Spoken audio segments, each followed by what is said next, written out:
Gen Z साथीहरू नमस्ते। म देशभरको जेन्जी साथीहरूलाई, दाई भाइ दिदी बहिनी सब जेन्जीहरूलाई आह्वान गर्न चाहन्छु। यो देशलाई माया कसले गर्छ थाहा छ केटाहरू? यो देशलाई माया गर्ने भनेको सिर्फ रवि लामिछानेज्यू हो।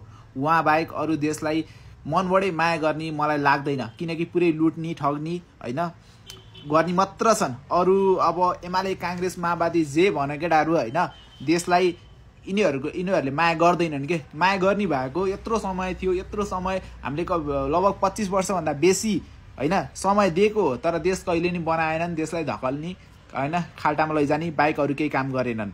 अर्को कुरा चाहिँ हाम्रो देश भनेको भौगोलिक क्षेत्रले हेर्ने हो भने पहाड तराई हिमाल सब कुरा भरिपूर्ण छ। सबै कुराको हामीसँग रिसोर्सहरू छ, तर केही कुराको नि युटिलाइजेसन कहिल्यै भएन। यिनीहरूले लुट्ने हाम्रो दाइभाइहरूलाई विदेश पठाउने हैन, अनि उहाँहरूकै ट्याक्सले गर्दा फेरि रेमिट्यान्सले गर्दा देश अर्थतन्त्र धानिएको छ, तर उहाँहरूलाई मतलब छैन। उहाँहरूलाई आफ्नै के अरे कुर्सीको टेन्सन छ, आफ्नै सत्ताको टेन्सन छ। त्यही भएर म सब जेन्जी साथीहरूलाई आह्वान गर्न चाहन्छु कि हामीले सपोर्ट चाहिँ रवि दाइलाई नै गर्नुपर्छ, किनकि दाइले नै हाम्रो जेन्जी साथीहरूलाई जसको हत्या भएको छ उहाँले न्याय दिन सक्नुहुन्छ। अरू कोही आएर न्याय देला भन्ने मलाई लागेन, किनकि हामीले अहिलेको सरकार बनाइयो तर केही काम लागेन।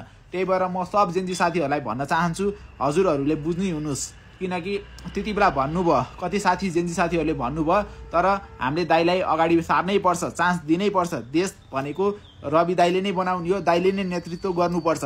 म सरकारलाई चेतावनी दिन चाहन्छु। र यो चुनाव हुने हो भने रवि दाइ हुनै पर्छ, र रवि दाइ बिना यो चुनाव भयो भने अर्थहीन हुन्छ।